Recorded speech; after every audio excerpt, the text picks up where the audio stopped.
भावा अये मया भावाद्दो जे जायन्ते दुकड़यादि जो कनक में को भाव से कुंडाल अधिक उपजे पर लोहे में को भाव से कटकादि भाव निपुजे।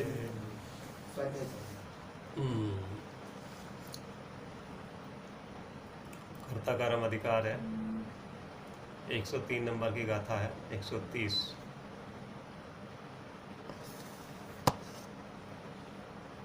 ऊपर कलश है। ज्ञानी के समस्त भाव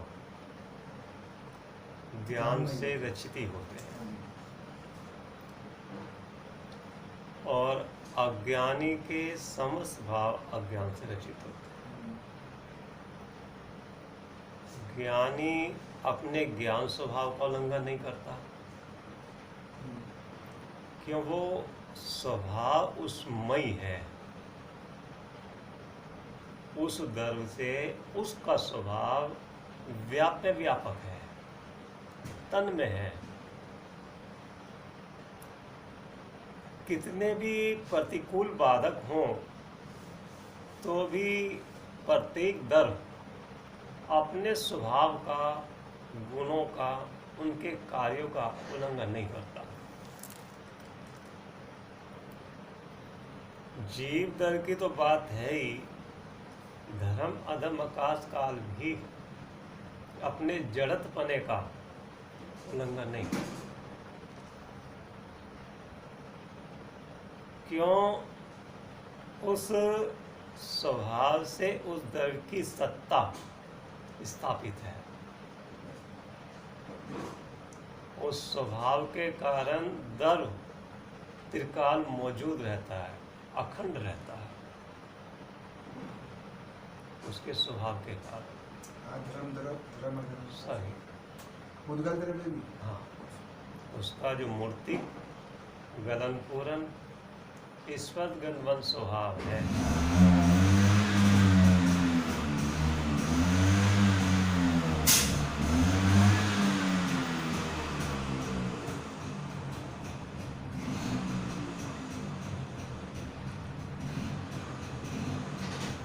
उस स्वभाव के कारण अपनी सत्ता को लिए रहता है।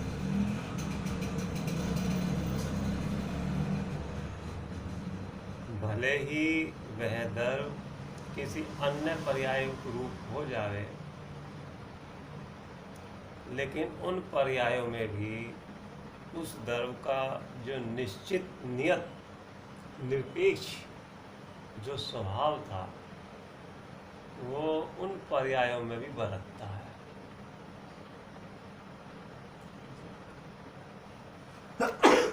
अज्ञान दशा में भी दशा अज्ञान रूप हुई है। मिथ्यात अनंतान बंदी के उदय में उस जीव की दशा संशय विपर्य अन्वसाय रूप हुई है। लेकिन उस दशा, क्योंकि उस दशा में ज्ञानावन्य 8 कर्मों का संबंध है, मात्र संबंध है। उस दशा में भी कर्मों ने प्रवेश तो तब भी नहीं करा दशा में, समझना। ज्ञानावन्य आदि मिथ्यात अनंतान बंदी का संबंध उस जीव की दशा में है, अवस्था में है। उस संयोग संबंध को देखकर जीव की अवस्था अज्ञानमयी कही जाती है। सोना कीचड़ में जिस काल पड़ा होता है, उस काल में उसको संयोग को देखकर सोने को कीचड़मयी मलिन कहा जाता है। जबकि देखा जावे सोना अपना उस कीचड़ में भी लिप्त होने के बाद भी अपने स्वभाव का, पीले पने का, चिकने पने का, ठोस पने का उल्लंघन नहीं करता, छोड़ नहीं देता। ये दशा की बात कह रहे हैं। जिस काल में वे कीचड़ में है, उस काल में उसमें दो द्रव्यों की बात आ रही है इसमें। हाँ हाँ, स्वभाव से वो सोना तो तब भी सोना ही है, लेकिन जो संयोग अवस्था हुई उसकी कीचड़ के साथ में, ये कीट कालिमा के साथ में खान में पड़ा हुआ है, तो संयोग की तरफ से देखा जावे तो उस समय वो मिट्टी में है, लेकिन उसके स्वभाव के नजदीक में जाके देखा जावे, क्या वो मिट्टीपना उसके स्वभाव में पहुंच गया? क्या जा सकता है? क्या कर्मों का प्रवेश, निमित्त का प्रवेश मात्र अवस्था तक है। संबंध प्रवेश तो जब भी नहीं होता पर का, मात्र संबंध हुआ परदरियों के साथ में। कब हुआ? जब ये जीव अपने एक गायक स्वरूप को भूलता हुआ, उसका तिरस्कार करता हुआ, उसको छोड़ता हुआ, एक समय वाला वो त्रिकालिक नहीं, वो तो तन्मय है। त्रिकालिक तो अपने ज्ञान, दर्शन, आनंद, आनंद आदि, वीर्य आदि जो उसके गुण हैं, शक्तियां हैं, तो शक्ति रूप होता हुआ भी, शक्ति रूप रहता हुआ, वो एक समय की दशा जो अपने स्वभाव को भूलकर पर के सन्मुख हुई, उस दशा में ज्ञानावरणी कर्म आत्माओं का संबंध है, निमित्त नैमित्तिक संबंध। उन दशा में मिथ्यात अनंतान बंदी का भी उस समय जीव का उपयोग भी उस रूप हो रहा है, अज्ञान दशा में, संशय विपरीत अन्वसाय रूप। लेकिन उस दशा में भी जो चैतन्य चमत्कारमय वस्तु सामान्य तत्व है, निरपेक्ष सत्य है, क्या उस काल में भी, जिस काल में वो मैला है, रागादिक रूप हो रहा है, मैल उत्पन्न हो रहा है उपयोग में, उस काल में भी जो चैतन्य चमत्कारमय वस्तु है उस रूप होती है क्या? क्योंकि कोई भी दर अपने स्वभाव का उल्लंघन नहीं करता। ये श्लोक में है। ऐसे यहाँ दृष्टांत दिया है, कनकमय के भाव से कुंडल आदि उपजे, सोने आदि से सोने के जेवर बनते हैं, कुंडल आदि बनते हैं। भले ही उस सोने की डली से पर्याय भले किसी रूप हो जाए, अंगूठी रूप, चैन रूप, कड़े रूप, मुकुट रूप हो जाए, लेकिन वो सब में सोना व्याप्ता है, पीलापना, चिकनापना व्याप्ता है। तो जहाँ पीलापना, चिकनापना, ठोसपना व्याप्ता है, वहाँ सोना ही दर भी व्याप्ता है। भ्रमित नहीं होना। जीव अंगूठी व्याप्ति नहीं है, उसमें सोना व्याप रहा है। समझ, वो पर्याय उत्पाद वे वाली है, लेकिन उन पर्यायों में जो स्वर्ण है वो उत्पाद वैसे जुदा होता हुआ ध्रुव रखता है। वो अपने ध्रुवपने का उल्लंघन नहीं करता। उन पर्यायों के उत्पाद में होने पर उस ध्रुव वस्तु में किंचित मात्र भी फर्क नहीं पड़ता, लाभ नुकसान नहीं होता। उन उत्पाद में होने वाली पर्यायों से लाभ नुकसान मानना मिथ्यात है, भले ही वो रागादिक की पर्याय हो,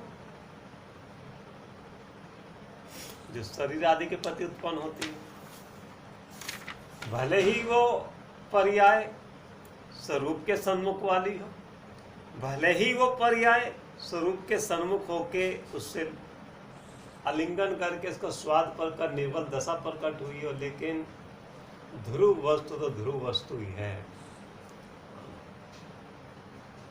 उसमें उस द्रव्य का जो स्वभाव था, चैतन्यपना, शांतपना, सहजपना, निरपेक्षपना, उन पर्याय के उत्पन्न होने पर कितना लाभ हुआ, कितना नुकसान हुआ। जैसे सोने से सोने के आभूषण बनते हैं, लेकिन हर पर्याय में सोना मौजूद रहता है, ऐसे लोहे से लोहे के आभूषण बनते हैं, क्योंकि उसमें ऐसा ही स्वभाव है। लोहे से सोने के आभूषण नहीं बनेंगे, क्यों कि उसमें उसका गुण है ही नहीं ना। लोहे में सोने पने का नास्ती है, सोने में लोहे पने की नास्ती है। ऐसे जीव दर में जड़ पने का नास्ती है, और जड़ पने में जीव पने की नास्ती है। रागादिक में स्वभाव नहीं है, स्वभाव में रागादिक नहीं है, क्योंकि वो विभाव जाती है और ये स्वभाव जाती है। वो स्वदर्व है और वो परदर्व है।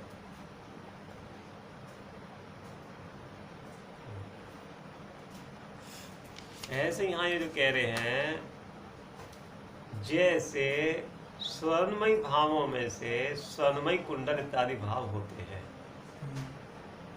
भाव माने पर्याय होते हैं, और लोहे में भाव में से लोहे में कड़ा इत्यादि भाव होते हैं, कि जिसमें जो होगा उससे वही तो बनेगा। जिसमें वो है नहीं तो उसमें से वो शक्ति कहाँ से आ जाएगी?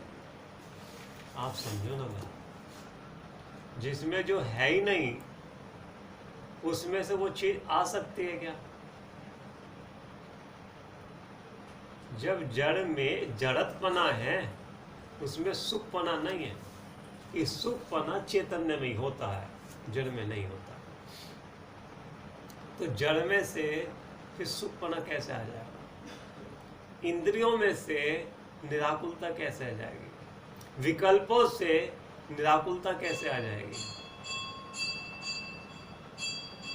खट्टे मीठे में से अतिंद्रिय स्वाद कैसा आ जाएगा? जिसमें जो है ही नहीं, जिसमें वो गुण है ही नहीं।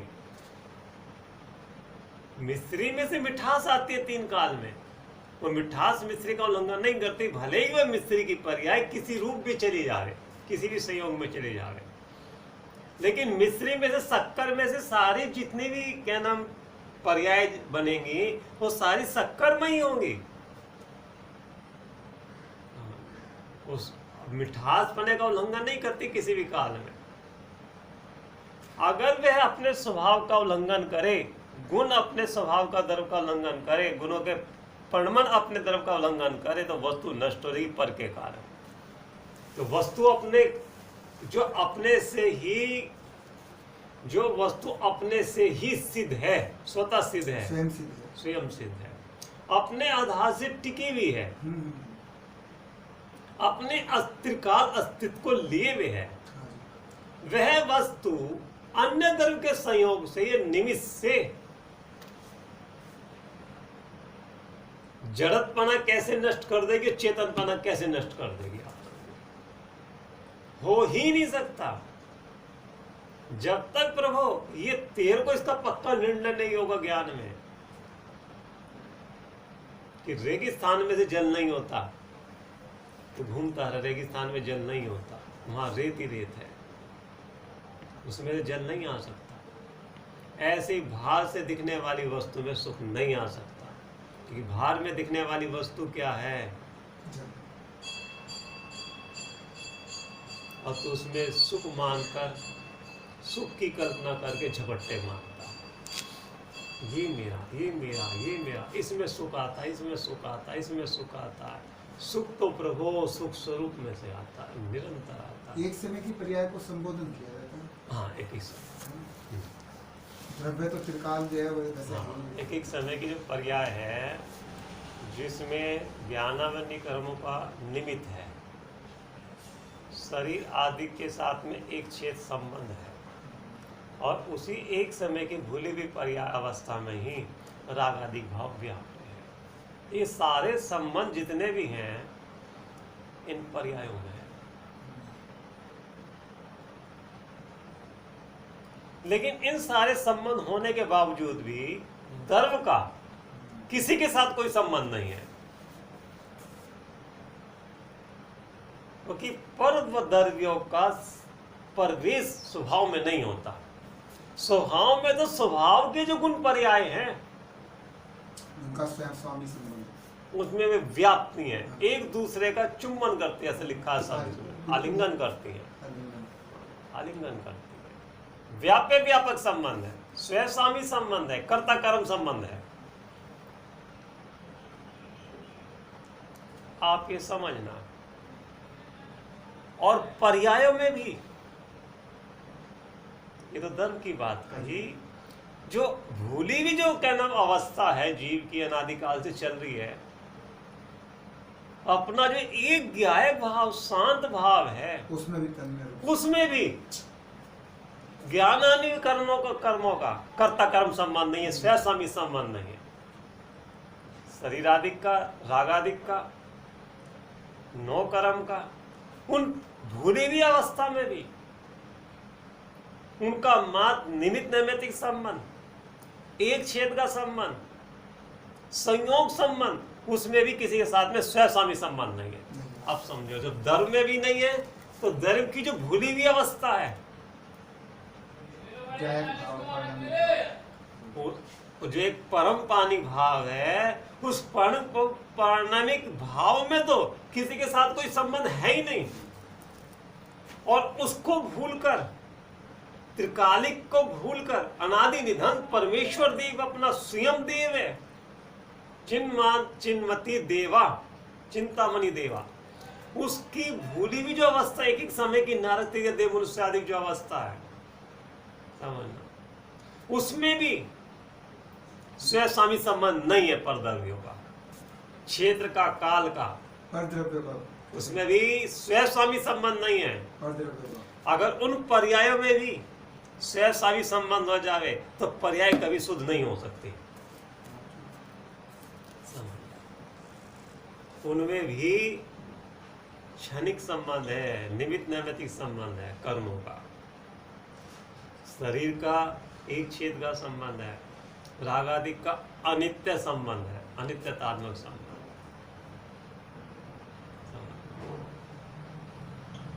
वो भूली व्यवस्था होने के बाद ही उनने अपने धर्म को नहीं छोड़ा।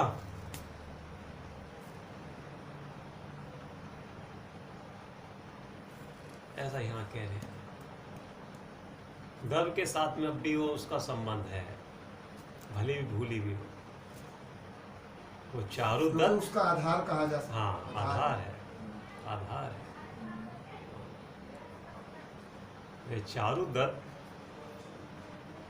अपने जो धर्मात्मा जीव था, 12 साल तक नगर वधु के यहाँ रहा। तो नगर वधु के पास होने पर उसकी वर्तमान की जो अवस्था थी वो विकारी अवस्था थी, भूली अवस्था थी। आप समझना, उतने समय वह वर्तमान में उतने समय तक अपने परिवार को भूले रहा, माँ बाप को भूले रहा, और उतने समय उस नगर वधु को ही मुख्य करके उसमें तन्मय रहा। लेकिन क्या अंदर में चारुदत्त के सावधान में अपने माँ बाप और अपने घर को भूल गया था क्या? अब भी उसका संबंध देखा जाए चारुदत्त का, वो तादाद में संबंध है। नगर वधु के साथ में तो अनित्य संबंध, अनित्यतात्मक, लेकिन माँ बाप और पत्नी के साथ में स्वयं स्वामी संबंध था, नहीं था। हमारे माता पिता हैं, हमारी स्त्री है, लेकिन ये थोड़े समय के लिए तो है, लेकिन त्रिकाल के नहीं है। ऐसी नारद देव मनुष्य आदिक रागादिक जो हो रहे हैं, ये त्रिकालिक नहीं है, ये सादी शांत होंगे, ये अनादि अनंत नहीं है। ये पर्याय में जो भूली अवस्था हो रही है, पर्याय में जो संबंध जुड़े हुए हैं, अब तक का है, हमेशा करना, अनंत काल तक नहीं चलेंगे ये। क्योंकि मैं जो एक ज्ञायक भाव हूं, शांत भाव हूं, स्वयं प्रकाशक जो शक्ति मेरी है, उस स्वयं प्रकाशक शक्ति अब भी ये प्रकाशित कर रही है कि ये मेरा स्वरूप नहीं है, रागादिक मेरे स्वरूप नहीं है, रागादिक दुख रूप दुख के कारण ही है, तो उसका साधारण ज्ञान सच्चा है। उसका जैसे पुद्गल स्वयं परिणाम स्वभावी है, तथापि कारण जैसे कार्य होते हैं। पुद्गल स्वयं परमन स्वभावी है और जीव भी स्वयं से परमन स्वभावी है, और जैसा कारण होता है वैसा कार्य होता है। आप सब बिल्कुल होगा। जैसे फिटकरी अपने खटासपने का उल्लंघन नहीं करती, जैसा कारण उसका कार्य भी वैसे ही आएगा। मिश्री अपने कारण रूप से मीठी हुई है तो उसका कार्य मीठा ही आएगा। संयोग नहीं देखो, संयोग के इस समय वह मिश्री किस संयोग में, वो मत देखो। उन संयोग में होने पर भी क्या वो दर अपने कारण का और कार्य का अभाव हो जाएगा क्या? क्योंकि उसके कारण ही, जो उसके अंदर सट कारक है, उस कारण ही वो दर मौजूद रहता है, अस्तित्व में ही रहता है। अगर दूसरे के कारण से निमित्त को भी कारण कहा है, निमित्त को भी कारण कहा है, दूसरे निमित्त कारण से अगर दर अपने स्वभाव पने का, चैतन्य पने का उल्लंघन कर दे तो दूसरे दर से अपना वस्तु का नाश हो जाएगा, अपने दर का नाश। ऐसा नहीं होता है। दोबारा से बताना क्या है? दर भले ही वर्तमान में अपना जीव दर चैतन्य भगवान आत्मा अनादि निधन प्रभु स्वयं है, अनंत शक्तियों को लिए हुए, अनंत शक्तियों कार्य रूप होते हुए वर्तमान में दूसरे के संयोग में है, दूसरे के सहयोग में है, तो भी दूसरे के सहयोग होने पर धर्म नाश नहीं होता, धर्म नष्ट नहीं होता, खंड खंड नहीं होता, क्योंकि उस दूसरे धर्म का जो संयोग है उसकी हद मात अवस्था तक है, उसकी पहुंच स्वभाव में नहीं है। ऐसा जिसको पक्का श्रद्धान ज्ञान हुआ है, एक समय की पर्याय को भी वहां तक पहुंच नहीं है ना, उसमें भी केवल संबंध है, स्वयं सामित्व पर का हो ही नहीं सकता उसमें भी।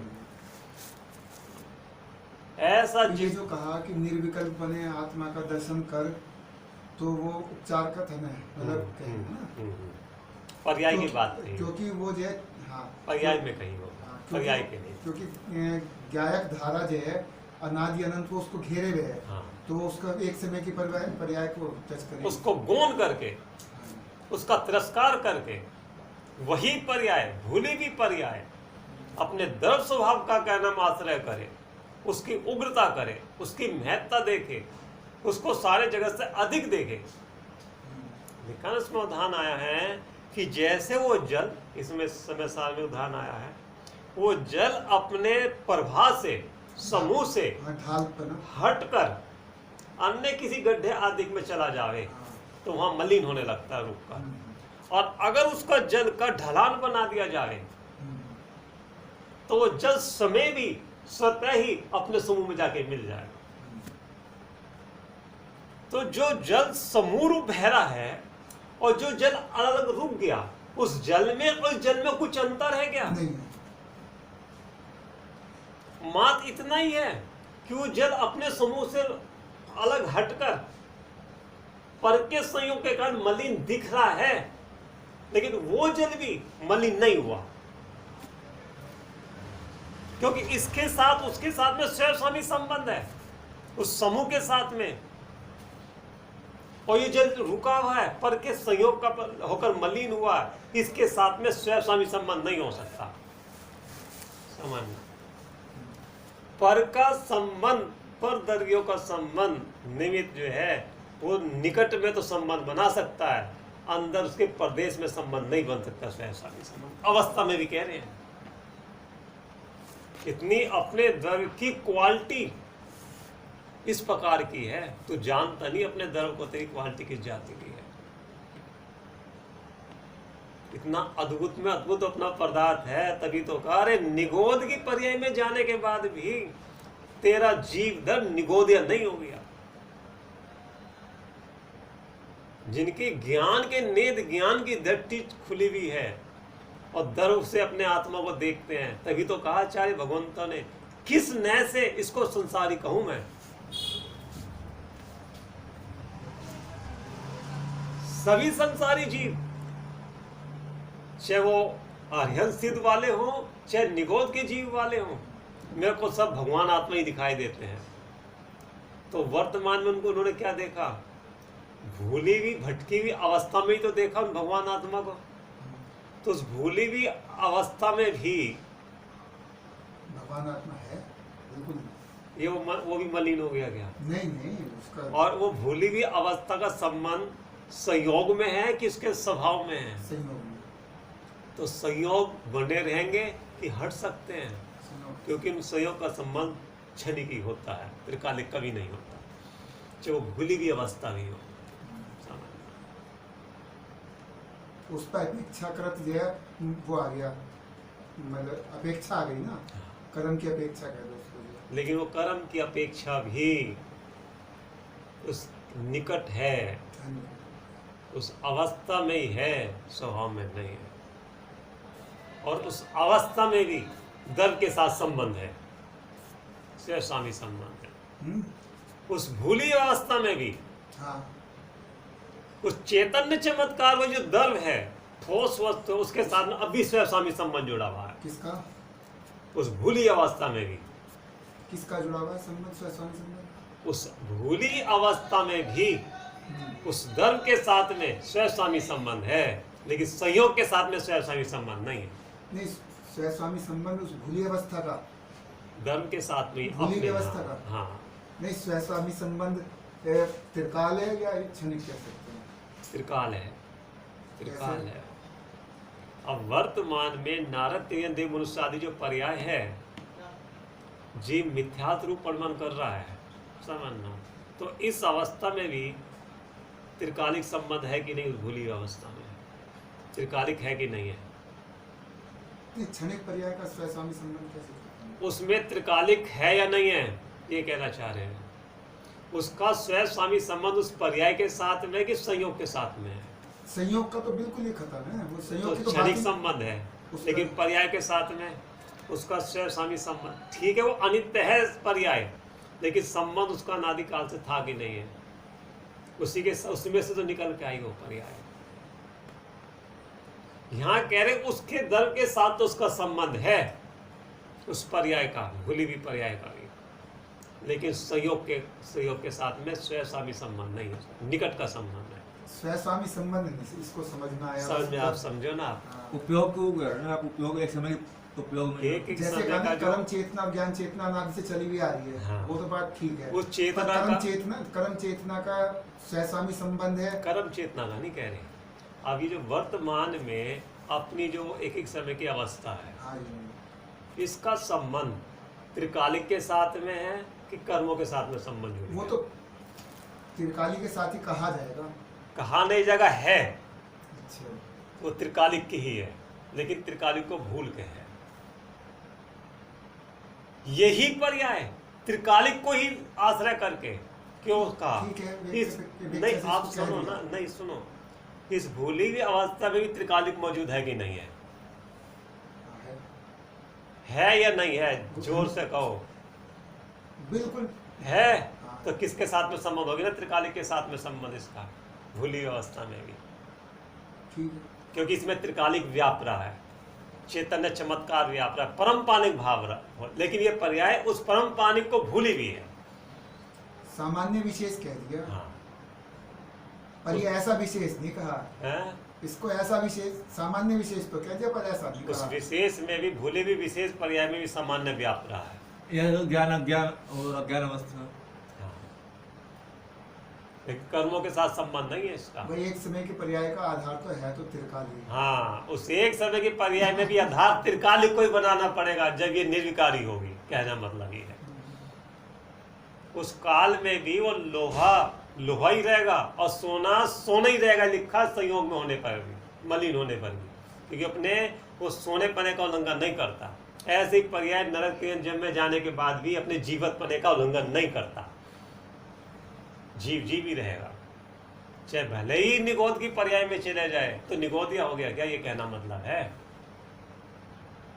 वो तो क्लियर है। तो उसी को मुख्य करना है, इन होते भी उदय जनित पर्याय को मुख्य ना करके, जिसको ऐसा पक्का निर्णय ज्ञान में हुआ, अरे मेरा धर्म कभी जड़ नहीं हो सकता, जड़ के संयोग में जाने पर भी चैतन्य चेतन नहीं रहेगा, ऐसा ज्ञान में निर्णय करके जिसको सावधान ज्ञान सच्चा हुआ है, वह वर्तमान की भूली हुई अवस्था, मैली अवस्था है, उसमें निशंक रहता है, निशंक भी रहता है, और उस विकारी अवस्था को स्वभाव के आशय से निर्विकारी करता है। दोनों बात कह दी।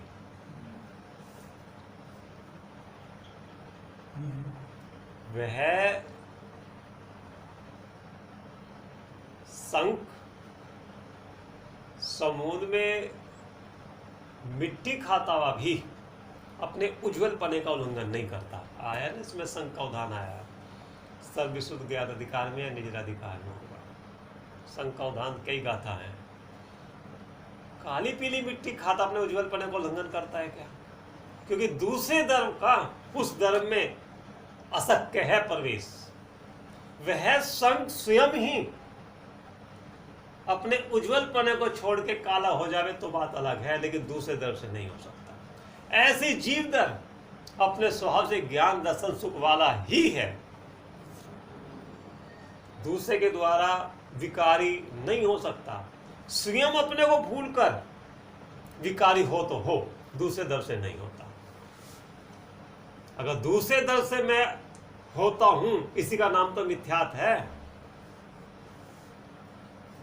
और स्वयं से होता हूं, स्वयं से भी नहीं होता, अपने को भूल कर होता हूं।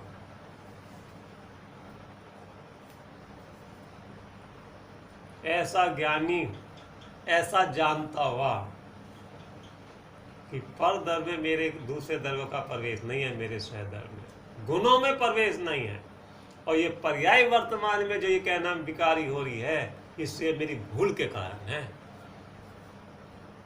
तो मेरी भूल के कारण है, तो अब मुझे अपने स्वरूप को मुख्य कर उग्र कर